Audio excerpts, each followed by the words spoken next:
Dear all, Autism Learning Materials Supermarket is an autism community project implemented by NBAI, AI for Autism, Job for Autism, and Mr. Lam Doing Lay to provide authentic and updated 24/7 documents thanks to artificial intelligence for parents with children with autism and related disorders, specialized teachers, inclusive teachers, and therapists. Today, we would like to introduce video N0.454, Music Therapy and Autism, What the Evidence Says.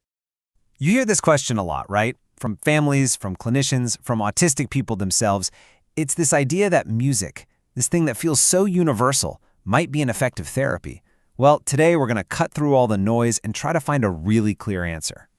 Okay, so let's just get right to it. The big question, does music therapy actually work for autistic people? It sounds like a simple question, but the answer, well, it's a bit more complicated. And to find it, we need to go straight to the best evidence we can possibly get our hands on. First, just so we're all on the same page here, when we talk about autism, we're talking about a neurodevelopmental condition. It's really defined by differences in the way people communicate and interact with the world, and it often comes with these really focused interests or repetitive behaviors. And real quick, a really important note about language. You're going to hear me say autistic people. That's called identity-first language. We're using it because it's what many people in the autistic community prefer. They see autism as a fundamental part of who they are, not some accessory they carry around. So what even is music therapy? This is super important to get. It's not just, turning on some tunes and hoping for the best. Nope. This is a clinical practice. You have a trained therapist using music, could be improvising on a piano, could be singing, could be listening, all to build a real therapeutic connection and open up new ways to communicate and express. So to get a real answer, not just opinions, but actual hard evidence, where do we look? Well, we go to the absolute gold standard. And that leads us to our main source, this massive super review from an organization called Cochrane. And if you haven't heard of them, think of Cochrane as the ultimate detectives of medical research. They don't just do one study. Their job is to find every good study on a topic, pull them all together, and figure out what it all means. They are the most trusted name in the game. And when I say this review was big, I mean it was huge. The researchers didn't just look at a couple of trials. They hunted down and analyzed 26 different studies from all over the world. And get this, across those 26 studies, you're talking about more than 1,100 individual people. That's the kind of scale that gives the final results some serious credibility. So what makes a Cochrane review so special? Well, it's this incredibly rigorous 4-step process. First, they find every trial that's ever been done. Then, and this is key, they grade each one for quality. Is it a good study or a shaky one? Third, they use some pretty heavy-duty statistics to combine all the results. And finally, they grade their own confidence in the final answer. It's this painstaking process that makes their conclusions so powerful. All right, we've laid all the groundwork. So, let's get to the good stuff. What did this massive investigation actually find? Let's start with the areas where the evidence says music therapy really seems to help. Okay, the results here are pretty striking. For a few really important things, like someone's overall improvement, their quality of life, and even a big drop in the severity of their symptoms, the evidence was clearly positive. Plus, and this is huge, it doesn't seem to cause any harm. The researchers called this moderate certainty evidence, which in the world of science is a pretty strong endorsement. It means we can be pretty darn sure these effects are real. And hey, you don't have to take my word for it. The authors of the review themselves put it perfectly. They said, and I'm quoting here, that music therapy, quote, probably increases the chance of overall improvement by the end of therapy. That's a powerful statement. But what does increases the chance actually look like in the real world? Here's a great way to picture it. The data suggests that for every 11 people who get music therapy, one extra person will see a major improvement that they probably wouldn't have gotten with just standard care. In the world of medicine, that's a really meaningful difference. And this next part? This is where it gets really compelling. When they looked at the severity of core autism symptoms, the difference was huge. the review found what scientists call a large effect. This means the benefit wasn't just a tiny bit better than standard care, it was substantially better. This is honestly one of the most powerful findings in the whole report.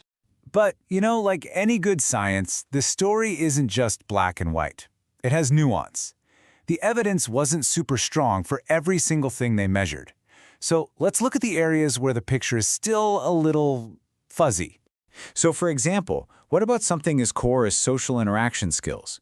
Well, the review did find a little hint, a signal of a potential small benefit. But, and this is the key part, the certainty of that evidence was graded as low.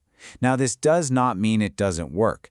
It just means that based on the studies we have so far, we can't be sure.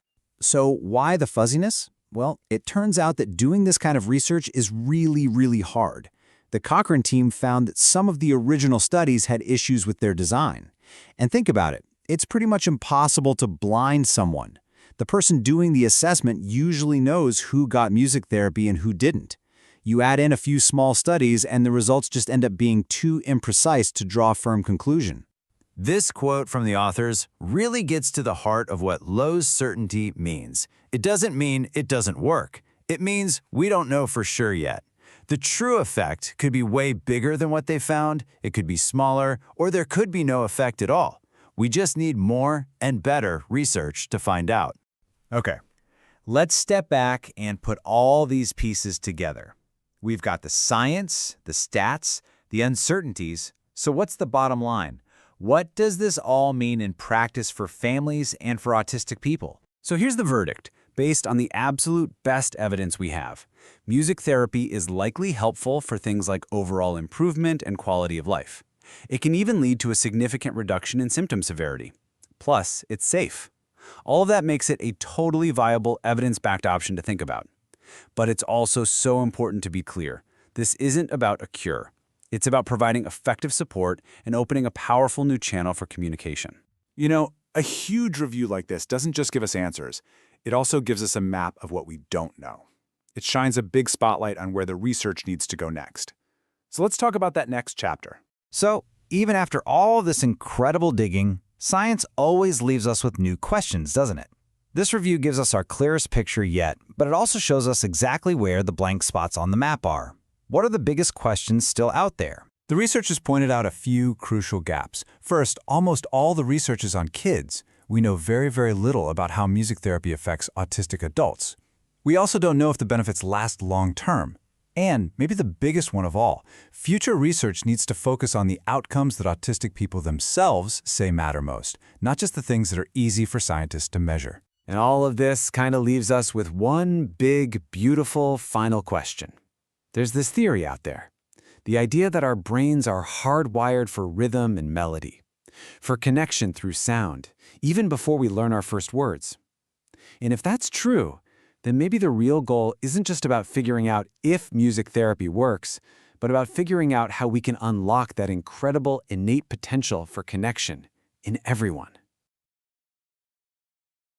Autism Learning Materials Supermarket would like to thank parents, teachers, and interventionists.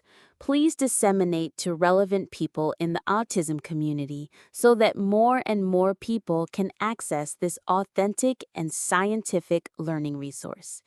To raise awareness in the community, please subscribe to watch the next videos. For any questions, please contact the email below.